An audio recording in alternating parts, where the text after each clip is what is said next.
আসসালামু আলাইকুম dear students. আজকে তোমাদের রসায়নের ঢাকা বোর্ড 2024-এ আসা এসএসসির যে পরীক্ষা সেটার এমসিকিউ পুরো সেটটা আমরা সমাধান করব ইনশাআল্লাহ। আমরা চেষ্টা করব যে বেশিরভাগ প্রশ্নের যেগুলো ব্যাখ্যা করা সম্ভব সেগুলোকে ব্যাখ্যা করার। আমাদের প্রথম প্রশ্নটা হচ্ছে, কোনটি উত্তেজক পদার্থ? এই চারটি অপশনের মধ্যে নাইট্রাস অক্সাইড হচ্ছে উত্তেজক পদার্থ। এটা হচ্ছে একটা জ্ঞানমূলক প্রশ্ন, তো তোমাকে মুখস্থ রাখতে হবে। এর পরের প্রশ্ন, কোনটির আন্তঃআণবিক শক্তি সবচেয়ে বেশি? এর উত্তর হবে হচ্ছে ঘ, আয়োডিন। কারণ দেখো, হাইড্রোজেন হচ্ছে স্বাভাবিক অবস্থায় গ্যাসীয় অবস্থায় থাকে, বুঝতে পারছো? গ্যাস। নাইট্রোজেনও একটা গ্যাস, ক্লোরিনও একটা গ্যাস। আর তোমরা জানো যে আয়োডিনই একমাত্র কঠিন অবস্থায় পাওয়া যায়। আয়োডিনই হচ্ছে শুধুমাত্র কঠিন অবস্থায় পাওয়া যায়। সো এটাকে এই জন্য আমরা বলবো যে এইটা হচ্ছে, যেহেতু কঠিন অবস্থায় পাওয়া যায়, নিশ্চয়ই তার মানে এটার মধ্যে আন্তঃআণবিক দূরত্ব কম বা আন্তঃআণবিক শক্তি বেশি। আন্তঃআণবিক শক্তি বেশি বলেই এটাকে কঠিন অবস্থায় পাওয়া যায়। সো উত্তর হবে ঘ।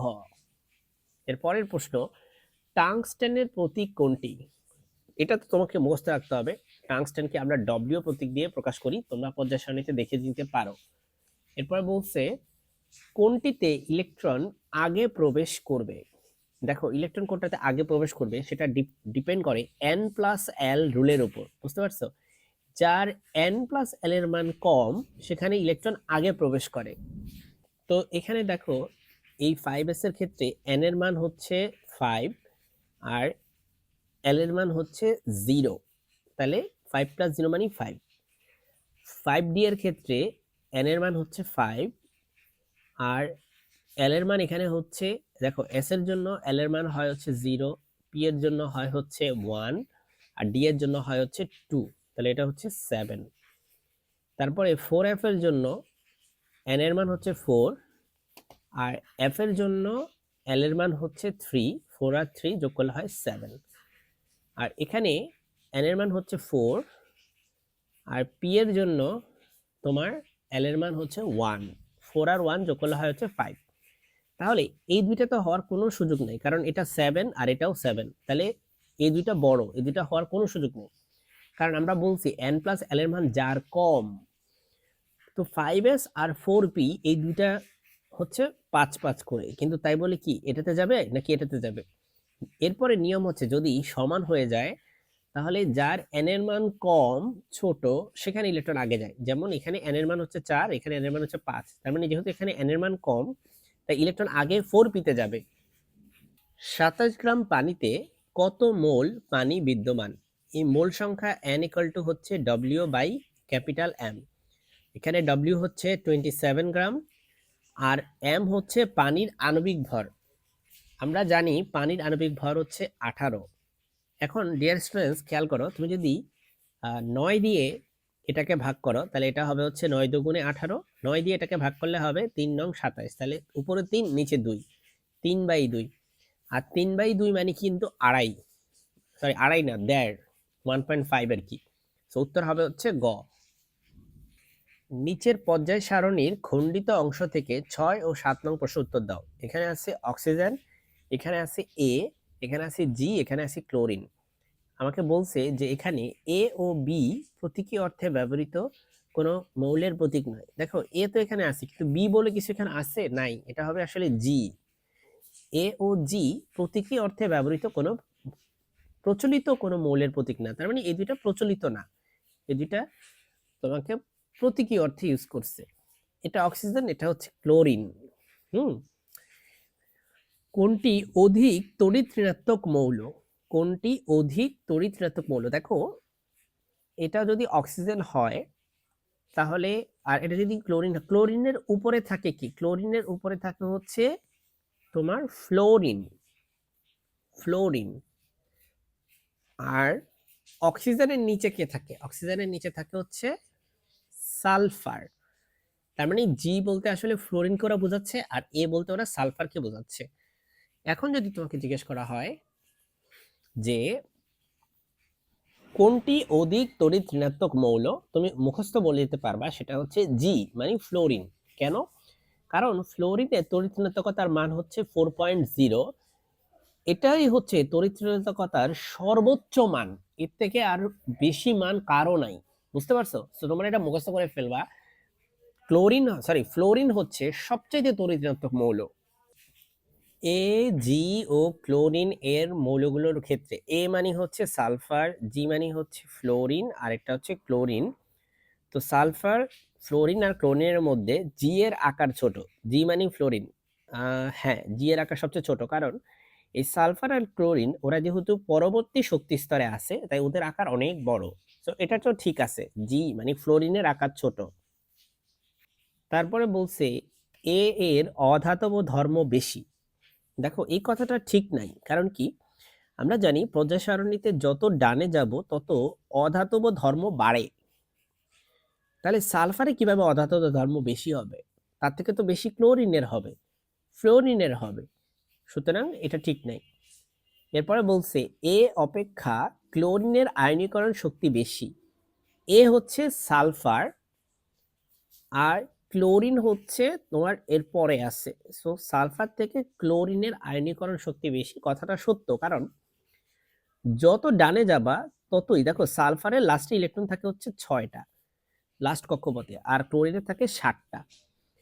ইলেকট্রন 7টা মানে এটার তোমার প্রোটনও 7টা। তার মানে এটার আকারটা ছোট, সালফারের থেকে এটার আকারটা ছোট, কারণ এটার ইলেকট্রন প্রোটনের সংখ্যা একটা করে বেশি, তাই এটার আকারটা ছোট, কারণ ইলেকট্রন প্রোটনকে আকর্ষণ করে পরমাণুর আকারটা ছোট করে ফেলে সালফারের তুলনায়। সেজন্য এটার আয়নীকরণ শক্তিটা বেশি হবে, কারণ এখান থেকে একটা ইলেকট্রন বের করে নিয়ে আসতে তোমাকে বেশি এনার্জি দিতে হবে সালফারের কম্পারিজনে। সো উত্তর 1 আর 3 কারেক্ট। এরপরের প্রশ্ন, কোন যৌগমূলকের যোজনী 1? আচ্ছা, এখানে আছে নাইট্রেট। নাইট্রেটের যোজনী হচ্ছে 1, কার্বনেটের যোজনী হচ্ছে 2, সালফেটের যোজনী হচ্ছে 2, ফসফেটের যোজনী হচ্ছে 3। ঠিক আছে, সবগুলাই বলে দিলাম যাতে ভবিষ্যতে আসলে পারো।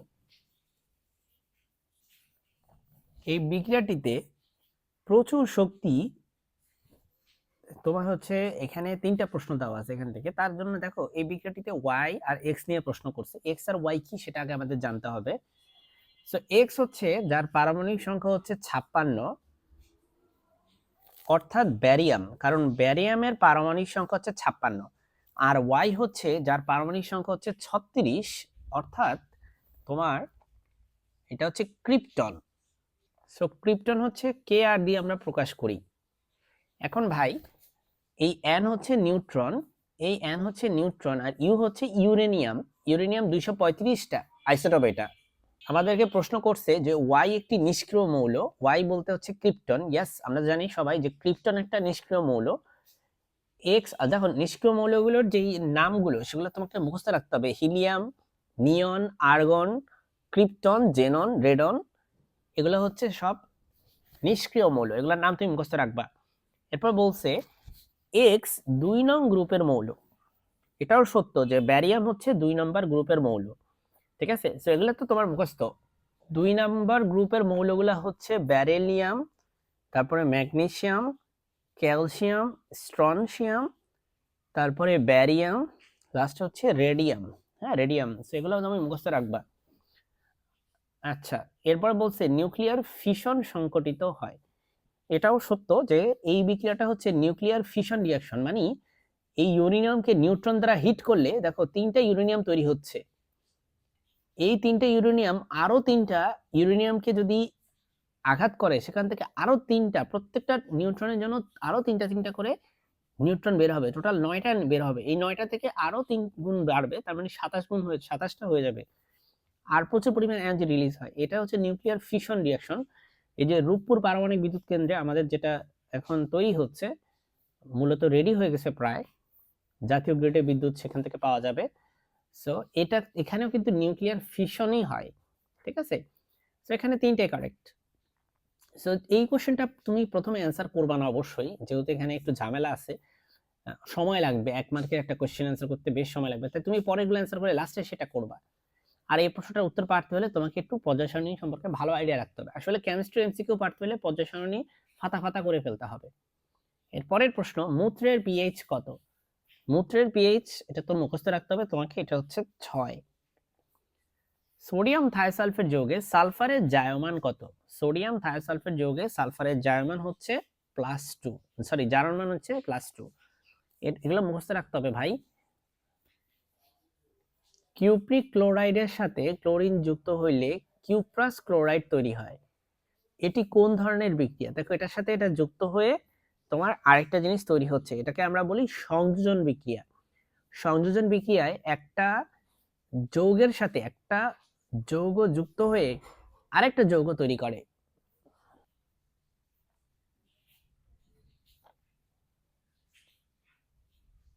এরপরের প্রশ্ন, কোনটি প্যাটে অ্যাসিডিটির সমস্যা দূর করে? এটা তো মুখস্থ রাখতে হবে তোমাকে। ম্যাগনেসিয়াম হাইড্রোক্সাইড ও অ্যালুমিনিয়াম হাইড্রোক্সাইড হচ্ছে প্যাটে অ্যাসিডিটির সমস্যা দূর করে। এরপরের প্রশ্নটা বেশ ঝামেলার, বলছে যৌগের বন্ধন গঠনের ক্ষেত্রে কেন্দ্রীয় পরমাণু অষ্টকের নিয়ম মেনে চলে। তো কোনগুলা অষ্টকের নিয়ম মেনে চলে আর কোনগুলা মেনে চলে না, এটা নিয়ে আমার ডিটেলস আলোচনা আছে। এটাতে আমরা সেই আলোচনাটা করব না রিপিটেশন। তোমরা এটা মনে রাখবা সব সময় যে এই যে বোরন ট্রাইফ্লোরাইড বা বোরন ট্রাইক্লোরাইড, এই বান্দা কখনো অষ্টক নিয়ম মেনে চলে না। এরা হচ্ছে অষ্টক সংকোচন হয় এদের, মানে শেষে 8টা ইলেকট্রনের জায়গায় তার থেকে কম থাকে। মানে এই বান্দা তো মেনে চলে না, এটুকু তুমি মুখস্থ অবশ্যই রাখবা, তাহলে তুমি এই এমসিকিউটা ফাস্ট করতে পারবা। এবার তুমি অপশনের দিকে তাকাও, তোমার অপশনে 2টা করে সিলেক্ট করতে হবে, যেহেতু 2 নাম্বারটা হবে না, এখানে 2 আছে তাই এটা বাদ, এখানে 2 আছে তাই এটা বাদ, এখানে 2 আছে তাই এটা বাদ, সুতরাং উত্তর হবে হচ্ছে গ। আমি হোপফুলি বুঝাইতে পারছি যে এটা যদি তোমাকে আমি বিস্তারিত এখন ব্যাখ্যা করি অনেক টাইম লাগবে, কিন্তু তুমি এটা অবশ্যই মুখস্থ রাখবা যে বোরন ট্রাইক্লোরাইড বা বোরন ট্রাইফ্লোরাইড এটা অষ্টক নিয়ম মেনে চলে না। আরেকজন আছে অষ্টক নিয়ম মেনে চলে না, এই যে ফসফরাস পেন্টাক্লোরাইড, এটা অষ্টক নিয়ম মেনে চলে না। এখানে অষ্টক সংকোচন হয়, মানে 8টার বেশি ইলেকট্রন থাকে, কেন্দ্রীয় পরমাণুতে 10টা ইলেকট্রন থাকে। এখানে বোরনের ক্ষেত্রে কেন্দ্রীয় পরমাণুতে 6টা থাকে। সো আশা করি বুঝতে পারতেছো যে একটু ট্রিক্স খাটাইলেই এমসিকিউ দ্রুত সলভ হবে। আমার চ্যানেলের অন্য ভিডিওগুলোতে আমি অনেক ডিটেলসে এই অষ্টক নিয়মটা ব্যাখ্যা করছি যাতে তোমরা বুঝতে পারো। তো তোমরা আমার চ্যানেলটি সাবস্ক্রাইব করে রাখো যাতে ইনশাআল্লাহ সেগুলো থেকে উপকৃত হতে পারো। এখন তোমাদের খনিজ সম্পদ জীবাশ্ম চ্যাপ্টার থেকে, মানে জৈব জগৎ থেকে তোমাদের একটা প্রশ্ন, এখানে 2টা প্রশ্ন আসছে পরপর। এর সাথে পানির বিক্রিয়ায় কি পাওয়া যায়? এ বলতে কি বোঝাচ্ছে এখানে? এ বলতে এখানে বোঝাচ্ছে অ্যালকিনকে। তোমরা জানো যে এখানে অ্যালকিনের সাথে ব্রোমিন যুক্ত করলে এখানে অ্যালকিনের তোমার অ্যালকেনের তোমার এটাকে বলে জাতক, অ্যালকেনের জাতক হবে। আমি তোমাদেরকে এই বিক্রিয়াটা একটু দেখিয়ে দিচ্ছি। তো এটাই হচ্ছে সেই বিক্রিয়া যেটা নিয়ে এতক্ষণ আমরা আলাপ আলোচনা করতেছিলাম, যে ইথিনের সাথে দেখো ব্রোমিন যুক্ত করে ডাইব্রোমো ইথেন হচ্ছে, তার মানে এটা হচ্ছে অ্যালকিন। তো আমাদের এখানে পার্থক্য হচ্ছে, আমাদের এখানে ইথিন না দিয়ে ওরা দিচ্ছে তোমার প্রোপিন, কারণ কার্বন 3টে, এখানে কার্বন 2টা, আমাদেরটা কার্বন হচ্ছে 3টা। তো চলো আমরা আবার আমাদের পড়াশোনায় ব্যাক করি। আচ্ছা আরেকটা জিনিস আমি বলি, দেখো এই ইথিন, একই ইথিনের সাথে তুমি যদি পানি যুক্ত করো, ইথিনের সাথে পানি যুক্ত করো, তাহলে তুমি অ্যালকোহল পাবা। এই দেখো খেয়াল করো, ইথিনের সাথে পানি যুক্ত করাতে আমি তোমাদের বইতে দেওয়া আছে এই যে অ্যালকোহল, ঠিক আছে? সো আশা করি তুমি বুঝতে পারতেছো যে এই ইথিনই তোমার ব্রোমিনের সাথে যুক্ত করলে ডাইব্রোমো ইথেন হয়, আবার একই ইথিন পানির সাথে যুক্ত করলে হয় হচ্ছে অ্যালকোহল বা ইথানল, যদিও এখানে প্রভাবক আছে। তো তোমরা এই যে বইয়ের যে বিক্রিয়াগুলো, এগুলো জানলে অনেক এমসিকিউ, তো বেশিরভাগ এমসিকিউ তুমি এমনি সরাসরি পেয়ে যাবা। তো তোমাদেরকে বই থেকেই দেখাইলাম যে এর সাথে যদি আমি পানি যুক্ত করি, একটু আগে দেখলা যে অ্যালকোহল হয়। যদি বুঝতে না পারো আবার একটু টেনে দেখো ভিডিওটা পিছনে। সো অ্যালকোহল তৈরি হয়, এটা আমরা বুঝতে পারলাম। ওকে, সো এ হচ্ছে একটা অ্যালকিন, যেটার সাথে আমি যদি একটু এটা ইয়েটা লিখি সংকেতটা, এটা হচ্ছে কার্বন 2টা, হাইড্রোজেন 4টা, আর এখানেও কার্বন কার্বন হচ্ছে, এটা ভুলে যাও, আমি আরেকটু ভেঙে লিখছি। এটা হচ্ছে আমাদের প্রোপিন। হ্যাঁ, এটা হচ্ছে প্রোপিন। এখানে দেখো এই যে প্রোপিন, এটাই হচ্ছে এটার সাথে ব্রোমিনকে যুক্ত করলে আমরা পাবো এই যৌগটা। কারণ এই ডাবল বন্ডটা ভেঙে গেলে ডাবল বন্ডের এই কার্বনের সাথে একটা ব্রোমিন চলে আসে আর এই কার্বনের সাথে একটা ব্রোমিন চলে আসে। সো আশা করি বুঝতে পারতেছো যে একই যৌগের সাথে যদি এবার আমরা পানি যুক্ত করি তাহলে আমরা পাবো হচ্ছে অ্যালকোহল। এখন এ যৌগটা বলতে আমরা একটু আগে দেখলাম এটা হচ্ছে অ্যালকিন। ওরা বলতে চাচ্ছে যে অ্যালকিন কি সংযোজন বিক্রিয়া দেয় কিনা। উত্তর হচ্ছে ইয়েস, অ্যালকিন সংযোজন বিক্রিয়া দেয়। এটি কি পলিমার বিক্রিয়া দেয় কিনা? অ্যালকিন হচ্ছে পলিমার বিক্রিয়া দেয় এবং পটাশিয়াম পারম্যাঙ্গানেট আর পটাশিয়াম হাইড্রোক্সাইড দ্রবণ দ্বারা জারণ বিক্রিয়া দেয় কিনা। উত্তর হচ্ছে এটাও দেয়। এই ব্যাপারগুলো আমি খুব সহজে কিভাবে পারলাম? তোমার কাছে মনে হতে পারে স্যার তো ৩ টা সরাসরি বলে দিছে, স্যার হয়তো উত্তরমালায় দেখে বলছে। ব্যাপারটা তা না। এটা ৩ টার বিক্রিয়াগুলো এগুলো আমি অলরেডি জানি। ঠিক আছে? যারা তোমরা অনেকেই অলরেডি আমার সাথে রিলেট করতে পারতেছো, তাই না? কারণ তোমরা যারা বিক্রিয়াগুলো জানো তারা সরাসরি সাথে অ্যান্সার দাগাইতে পারবা। সো তোমাদেরকে আমি একটু বই থেকে দেখাই যে আসলেই যে এই বিক্রিয়াগুলো তারা দেয়। এই দেখো, অ্যালকিন যে পানি সংযোজন বিক্রিয়া দেয় সেটার প্রমাণ হচ্ছে এই যে এখানে। অ্যালকিন, এই যে অ্যালকিন, এই যে পানি সংযোজন বিক্রিয়াটা দিচ্ছে, দিয়ে এটা হচ্ছে অ্যালকোহল তৈরি করে। এই যে প্রথমটা গেল তোমার, রাইট? এরপরে বলছে অ্যালকিন নাকি পলিমারকরণ বিক্রিয়া দেয়। দেখো অ্যালকিনের এই যে ইথিনের পলিমারকরণ বিক্রিয়া, ইথিন একটা অ্যালকিন, তাই না? এটা দেখো পলিমারকরণ বিক্রিয়া, এই যে আমাদের এখান থেকে তুমি দেখো এই যে পলিথিন পাবা। তো এই বিক্রিয়াগুলো কিন্তু সে দিচ্ছে।